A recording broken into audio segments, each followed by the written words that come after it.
अगर मैं आपसे कहूँ कि आपको स्मार्ट वर्क करना है या हार्ड वर्क, आप सभी का उत्तर होगा कि मुझे स्मार्ट वर्क करना है। क्या लाखों करोड़ों लोग जो असफल हो जाते हैं, जो फेल कर जाते हैं, जिन्हें मंजिल नहीं मिल पाती है, क्या वो स्मार्ट वर्क नहीं करते हैं? क्या वो सिर्फ हार्ड वर्क करते हैं? हार्ड वर्क में सक्सेस का जो रेशियो है, जो प्रोबेबिलिटी है, बहुत कम है, स्मार्ट वर्क में ज़्यादा है। इन सभी का उत्तर मैं इस वीडियो में लेकर आया हूँ। हाय, मेरा नाम मंजुल है।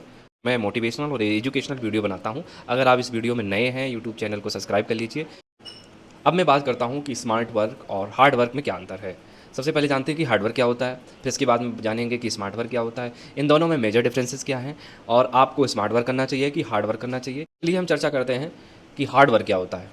अगर हम किसी काम को बिना किसी प्रोडक्टिविटी के करते हैं, बिना किसी आउटपुट के करते हैं, उसमें सिर्फ हम काम किए जा रहे हैं, हमें किसी प्रोडक्टिविटी पर, उसके स्केल अप पे कोई ध्यान नहीं है, मेरे आउटपुट क्या होगा, उसका कितने जल्दी आउटपुट निकलेगा, क्या अच्छा आउटपुट होगा, उस पर कोई ध्यान नहीं है, सिर्फ हम काम किए जा रहे हैं, इसे हार्ड वर्क कहते हैं।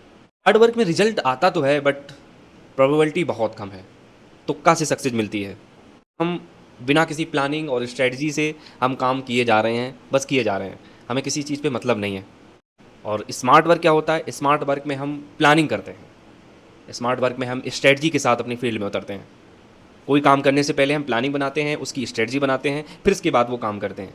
हम प्रोडक्टिविटी और आउटपुट पर ध्यान देते हैं, कैसे उसकी प्रोडक्टिविटी को स्केल अप कर सकें, बढ़ा सकें, डबल कर सकें, ट्रिपल कर सकें, इसके बारे में हम ध्यान देते हैं और उसकी सारी उसी हिसाब से प्लानिंग और स्ट्रेटजी बनाते हैं।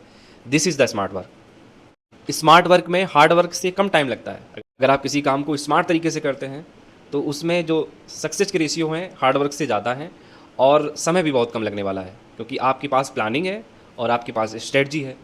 टाइम टाइम पर आपकी जो प्लानिंग होती है, स्ट्रेटजी होती है किसी काम को करने के लिए, जब आप स्मार्ट वर्क कर रहे होते हैं तो वो प्लानिंग स्ट्रेटजी समय समय पर चेंज होती रहती है। जैसे हम 20 साल पहले को अगर इस किसी काम को करने के लिए आपसे बोलें तो उसकी उस समय की जो प्लानिंग स्ट्रेटजी होगी वो अलग होगी, और आज जो हम काम कर रहे हैं जो उसकी स्ट्रेटजी प्लानिंग होगी वो अलग होगी। कैसे? जैसे कि मैं बहुत पहले जाता हूँ, जैसे आदिम मानव थे, वो एक स्थान से दूसरे स्थान पर जाने के लिए बैलगाड़ी का यूज़ करते थे, और दूसरा तरीका था वो पैदल भी जा सकते थे। तो बैलगाड़ी का जो यूज़ करते थे, पशुओं को यूज़ करके एक स्थान से दूसरे स्थान तक जाते थे। This is the smart work, क्योंकि उनके पास जो संसाधन है उनका यूज़ करके वो उस काम के आउटपुट को बढ़ा रहे हैं, क्योंकि उन पे जो समय लग रहा है वो कम लग रहा है। तो आप समय जब कम लग रहा है और आपका आउटपुट बढ़ रहा है और अपने संसाधनों का यूज़ कर रहे हैं, वो आपका स्मार्ट वर्क है। तो उस समय जो वो बैलगाड़ी से जाते थे वो है स्मार्ट वर्क। आप पैदल जाते हैं, this is the hard work. और वही काम अगर आज हम कहें, आज के समय में बोलें कि आपको एक स्थान से दूसरे स्थान तक जाना है, मुंबई टू कानपुर जाना है, या कलकत्ता टू बॉम्बे जाना है, तो आप कैसे जाएंगे? आप उस संसाधन का यूज नहीं करेंगे, आप उस समय की उस ट्रिक और टेक्नोलॉजी का यूज नहीं करेंगे, क्योंकि आज के समय टेक्नोलॉजी बदल चुकी है। आज आप जहाज़ से जाएंगे, ट्रेन से जाएंगे, अपनी प्रोडक्टिविटी को बढ़ाने के लिए आप वो संसाधन यूज करेंगे, वो ट्रिक या प्लानिंग यूज करेंगे जिससे आपका आउटपुट इफेक्ट ना पड़े। तो this is the smart work. तो वही मैं कह रहा था कि स्मार्ट वर्क की जो प्लानिंग और स्ट्रेटजी होती हैं वो समय समय पर चेंज होती रहती है। मैं स्टूडेंट की बात करूँ, जैसे मैं स्टूडेंट की बात करूँ, तो वो स्मार्ट स्टडी उनको करनी चाहिए कि हार्ड स्टडी करनी चाहिए? तो स्मार्ट स्टडी उनको करनी चाहिए, और सारे स्टूडेंट स्मार्ट स्टडी करते भी हैं। लेकिन स्मार्ट स्टडी में क्या है, ऐसा क्या है कि उन्हें स्मार्ट स्टडी करनी चाहिए? स्मार्ट स्टडी में आज के समय में अगर वो पढ़ाई कर रहे हैं, अपने सिलेबस को पढ़ रहे हैं, या किसी भी एग्ज़ाम या कंपटीशन की तैयारी कर रहे हैं, तो उसमें स्मार्ट स्टडी में उनके पास जो आज के समय में जो टेक्नोलॉजी है वो अगर यूज़ कर रहे हैं, तो दिस इज़ स्मार्ट स्टडी। जैसे कि वो मान लीजिए हिस्ट्री पढ़ रहे हैं या जियोग्राफी पढ़ रहे हैं, या ऑनलाइन क्लासेस किसी भी सब्जेक्ट की ले रहे हैं, अगर वो नोट्स बना रहे हैं, फेयर एंड रफ का यूज़ कर रहे हैं, क्योंकि आज के समय में पीडीएफ हैं, एक्सेल्स हैं, सीट्स हैं, अवेलेबल हैं आपके पास, ई बुक्स हैं।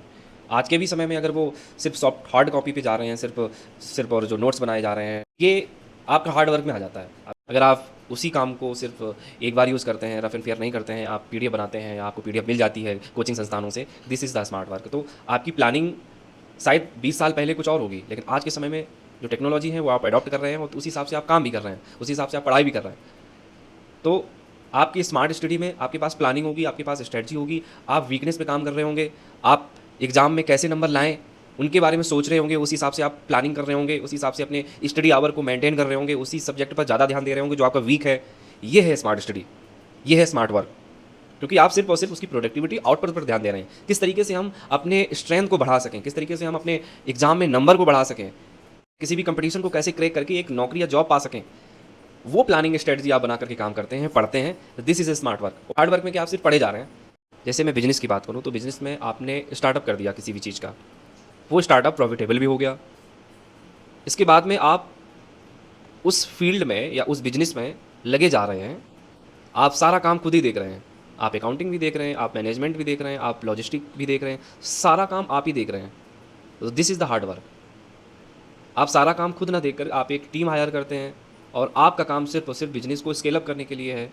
आप उस बिजनेस को कैसे प्रॉफिटेबल बनाएं और कैसे 2x से 3x कर सकें, उस बिजनेस को बढ़ा सकें, इसके बारे में अगर आप सोच रहे हैं और आप काम कर रहे हैं उस डायरेक्शन में, तो this is the smart work. कभी कुछ ना करना भी एक स्मार्ट वर्क होता है। ना करना का मतलब, अगर बिजनेस में सारा ही चीज़ आप सब कुछ कर लेंगे तो ऐसे स्केल अप तो होगा नहीं, ऐसे तो वो बिजनेस बढ़ेगा नहीं। तो आपको कुछ ना कुछ ना भी करना पड़ेगा। जो उस फील्ड में बहुत सक्सेस लोग हैं, जो उस फील्ड को सिर्फ वही एक्सपर्टीज़ लोग कर रहे हैं, अगर वही फील्ड में उन लोगों को लेकर आप आओगे और उनको सैलरी दोगे, आप सिर्फ सिर्फ उनको एक नई डायरेक्शन दोगे, तो आपका बिजनेस 2x 3x होगा। ये है स्मार्ट वर्क। आज की एआई टेक्नोलॉजी में मैं आपसे कहूँ कि प्रेजेंटेशन आप बना के दीजिए, एक्सेल शीट बना के दीजिए। आप क्या कर रहे हैं, मैन्युअली प्रेजेंटेशन बना रहे हैं, पीपीटी स्लाइड्स बना रहे हैं, आप एआई टेक्नोलॉजी का यूज़ नहीं कर रहे हैं, तो this is the hard work. आपके पास संसाधन है, आपके पास सारी चीज़ें अवेलेबल हैं, आप उनका यूज़ नहीं कर रहे हैं और आप प्रोडक्टिविटी पे ध्यान नहीं दे रहे हैं, आप काम किए जा रहे हैं, this is the hard work. आप एआई टेक्नोलॉजी का यूज़ करके प्रेजेंटेशन, एक्सेल सारा शीट दे दे रहे हैं, वो भी कम समय में। कम समय लगा, प्रोडक्टिविटी आपकी वही आई, सक्सेस आपको वही मिली। समय कम लगा, काम वही हुआ, स्मार्ट वर्क। इस वीडियो में शायद आप दोस्तों समझ गए होंगे कि स्मार्ट वर्क और हार्ड वर्क में क्या अंतर है, मेजर डिफरेंसेस क्या हैं, आपको क्यों स्मार्ट वर्क करना चाहिए, आपको स्मार्ट वर्क करके अपने सक्सेस को कितने जल्दी प्राप्त कर सकते हैं, आप क्या डिफरेंसेस हैं। सारी क्वेश्चनिंग जो मैंने पहले आपसे करी थी उसका सारा जवाब इस शायद आपको मिल चुका होगा। और इस वीडियो को शेयर कर दीजिए, लाइक कर दीजिए। मिलते हैं अगले वीडियो में, तब तक के लिए नमस्कार, साइनिंग ऑफ।